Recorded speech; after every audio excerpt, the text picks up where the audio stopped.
Welcome to the Research Works podcast, brought to you in association with the Healthy Strides Foundation. Your hosts are Dr. Dana Poole and Dr. Ashley Thornton, and we're here at the AusACPDM conference in Cairns, Australia, to interview world-leading researchers, clinicians, and people with lived experience to support your practice in being more evidence-based. We are back at the Research Works desk. I keep messing that up. You did good then. You did good. We're towards the end now. So there's a lot to say. We are towards the end of the conference. Yeah. My tongue is getting a little tired. I do apologise, but we have a returning guest at the desk with us today. Nadine Smith, welcome. Oh, thanks, ladies. Lovely to have you back on again. And whenever people come back on, we call you a friend of the show. So you're a friend of the show. Friend of the show, Nadine Smith. Yep, that's right. Nadine, you are a PhD candidate at UWA and MCRI. You also are a scholarship holder with CP Achieve, which is very prestigious. Yes. Congratulations. Oh, thank you. It's been great being part of CP Achieve. Yeah. But your clinical background is as a physiotherapist. Yes. Yeah. Love that. Yeah. And your PhD then, which I love that the work that you're doing in your PhD, I mean, I've known you for a long time and this has been the clinical area that you've been so interested in, and to see what you've done now in your PhD and the work you're doing is just so really incredible. And I know you've been really busy at this conference. Yes. And there's lots to pick from, but today we thought we'd focus on your paper that you presented that is titled A Core Outcome Set of Chronic Pain Assessment Tools for Young People with Cerebral Palsy, Consensus from Key Stakeholders. So a really important paper. So we can't wait to get into that one. Yeah. Yeah. And a really exciting paper, I think. You know, full disclosure, I have some involvement with Nadine and her work. And so I get a little peek behind the curtain at all the hard work that goes into, you know, not just this study, but the PhD as a whole. And so it's exciting to be able to bring it to the conference and to the show. Yeah. Well, tell us, what made you go down this path to have to looking at a core set of outcomes for pain? I mean, what's the story there? Well, I think everyone knows the prevalence of pain for young people with CP is really high. Yeah. And it's a lot higher than what we see in the general population. And what was really hard, and it hit home for me listening to the equity statement, was that there was no equity for people with cerebral palsy to access best practice interventions, but because we weren't really identifying it and assessing it, so we weren't able to refer people to get help. So that was the start of it. And then in terms of chronic pain, there's lots and lots and lots of tools available, but no consensus on which ones are the most appropriate from the perspective of young people with cerebral palsy or their carers, as well as clinicians. So we wanted to make something that was very much embedded in what young people and carers of young people want. That's meaningful to them. But we also wanted to make it clinically useful. So no point throwing 42 tools at someone and saying, oh, these are chronic pain assessment tools. They needed to be the ones that clinicians can use, that are feasible to use clinically, and that are meaningful for the young people.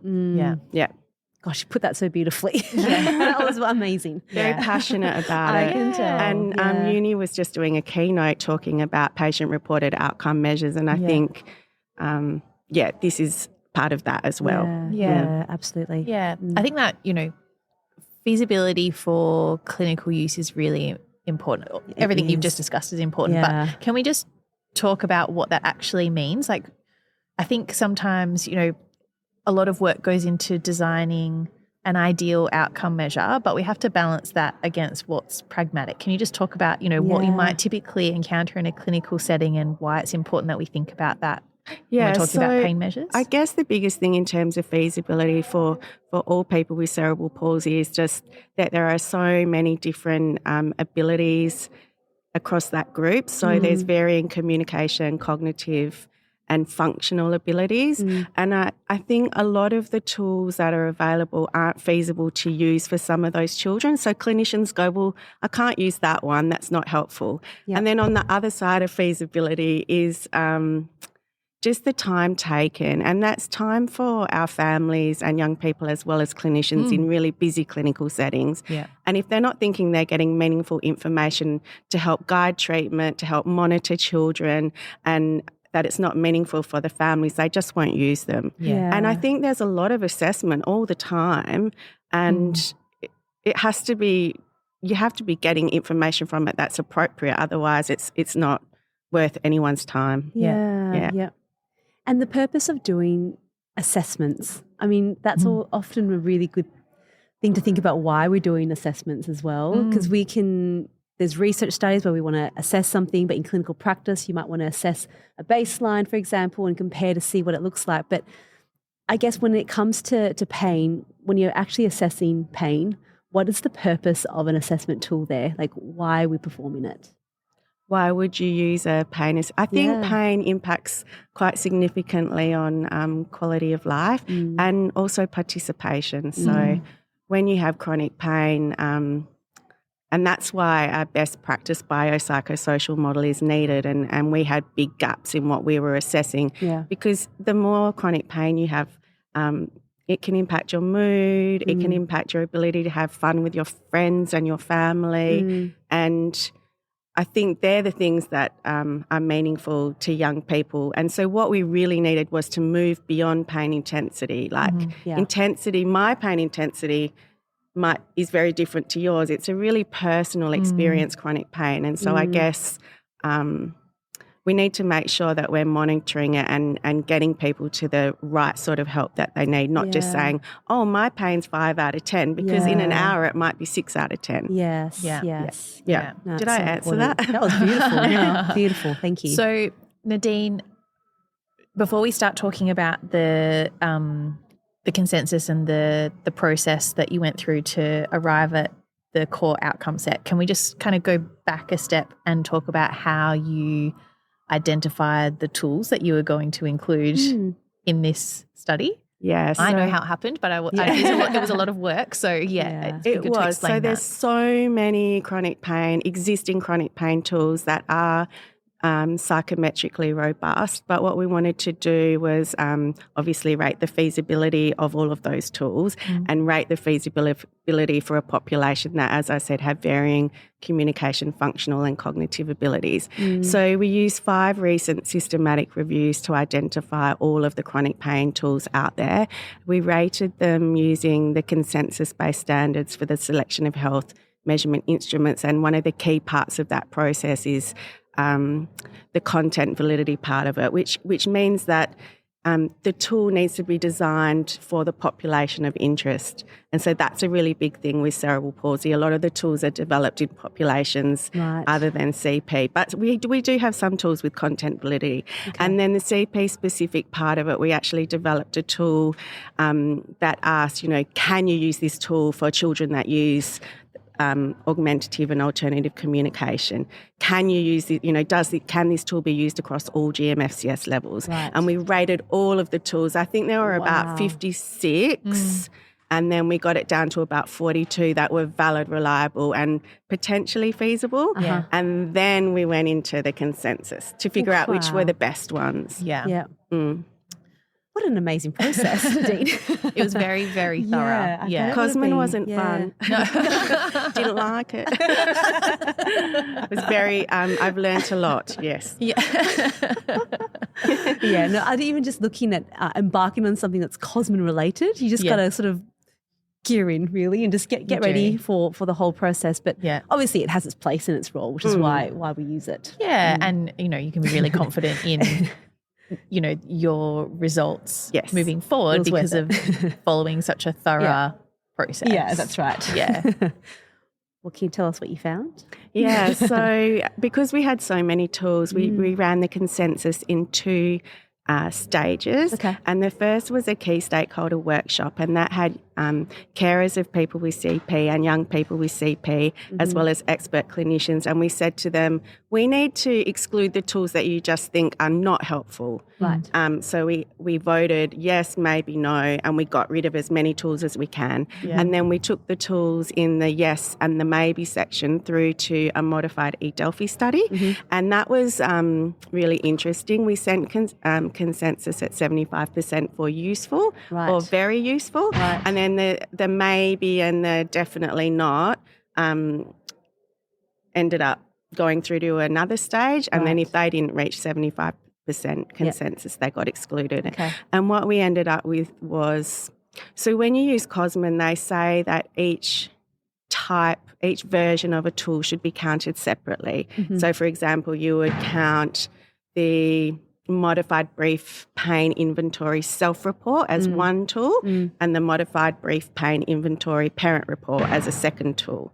So there's 24 tools with both versions counted in the final core outcome set. Wow. And I love this last bit because we developed a decision tree to guide you down a pathway of what tool would be appropriate based on whether the young person can self-report or if they need observational or proxy. Yeah. So I think that will be useful for clinicians. Definitely. Yeah. It's really cool. it's so clear in that document. Yeah.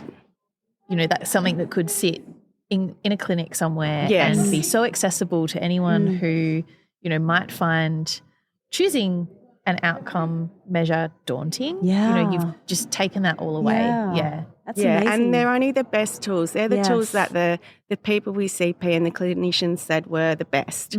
So it's not that overwhelming choice of so many. And we've divided them into the two core areas that we're missing in terms of chronic pain assessment, which is sort of underpinned by a biopsychosocial approach. So we've got tools that assess the impact of pain on daily life, so interference tools, and then tools that assess the impact of chronic pain on emotional functioning.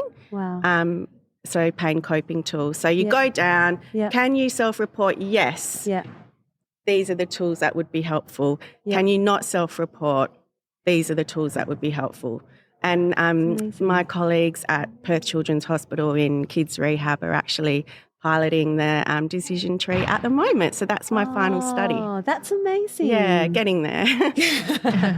So how many did you end up with out of, once you'd gone through what was the final number of tools that are part of the decision tree, I suppose? So there's 19. 19. Yeah. But Wow, as so I everything- said, there's probably only about 9 different tools. It's just that some of them have self and parent report versions. So it's not too overwhelming. Yeah. Was there anything that surprised you about some tools like that came through, or were they tools that, I mean, as a clinician, like as you've been working through as well, did things confirm or were they surprises? And No, definitely confirmed. And, you know, I know a bit more about the tools now, but when I look back, I think the tools that are the easiest to use, so they're not too long, most of them, and they have content that can be relevant to nearly everyone. Right. They're the tools that are in there. right. Okay. And the tools with better language, you know, there are some tools that assess impact of pain on emotional functioning that have quite ableist language. So I think I like the core outcome set. I think all the tools in there are good, but in particular for children that can't self-report and have significant cognitive limitations that are never going to be able to self-report, even with changes to design and layout and things like that. The paediatric pain profile is the best tool to use. Wow. So that's my take. That's a good take home. That's a really good take home. That's the cream of the crop. Yeah. Yes, and you don't need to assess chronic pain. You only need for every single person. It's just for those young people that are coming, and the families will often tell you, but we haven't really had a good way of quantifying that, or then for help getting them help unless things end up at crisis. And so I really hope that this brings help for families of young people as well that are trying to manage things like chronic pain with their young person at home on their own. Yes. Because in chronic pain in other populations, it's very much a parent-child dyad. It's very much about teaching how to cope with chronic pain. It's very much about multidisciplinary approaches. It's not just, have some Panadol. Yeah. And I think one of our keynote speakers, Amy, said that to me a while ago. She said, we're still reaching into an acute toolbox for a chronic problem. Yeah. So I'm really well said. hoping that we get a bit better outcomes for the children we work with. Yeah. Nadine, that's just so impressive and so great. Well done on all that work. And I think the fact that you've got this, you're moving on to the next stage now. Yeah. I often think you've got the immediate impact, like you just said, with that particular measure. But if if we can come up with this set, it also means in further research, we can actually start all evaluating things in the same way, which would actually be so helpful to bringing in the evidence about what we can do and what's not going to be as useful, right? Like the ripple effect is huge. Is what I'm trying to say. It filters out a lot of the noise, doesn't it? It does. It's very clear now where to focus your attention. Yeah. Yeah, and I think you can't compare lots of studies because all the outcome tools used are different, and there's so much research waste. So true. Yeah. And they've done core outcome sets in other populations with chronic pain. So their core outcome set didn't work for us because we have children that, as I said, can't talk and can't self-report and can't walk. So we needed a different core outcome set, but we very much have been guided by our colleagues in the chronic pain area, rheumatology and all that. Yeah. Oh, congratulations, Nadine. Thank you. It's a huge amount of work, and 15 minutes doesn't kind of do that amount of work justice, but it is a huge body of work, and it's great for everyone to know that this is out there and the work's being done, and just look out for Nadine when you're looking at the literature, like look up the work that she's doing. And but I'm sure we'll speak to you again once we keep going through the phases and just really make sure we get it out there. Yeah, so vital. Oh, thanks, ladies. Thank you. Congratulations. Thanks for inviting me. Absolute pleasure. Well, hope you guys all enjoy that as well. Look, we're nearly coming to the end of the conference here, so just a few more episodes to go, but stay tuned and we'll chat to you again soon. Bye. Bye.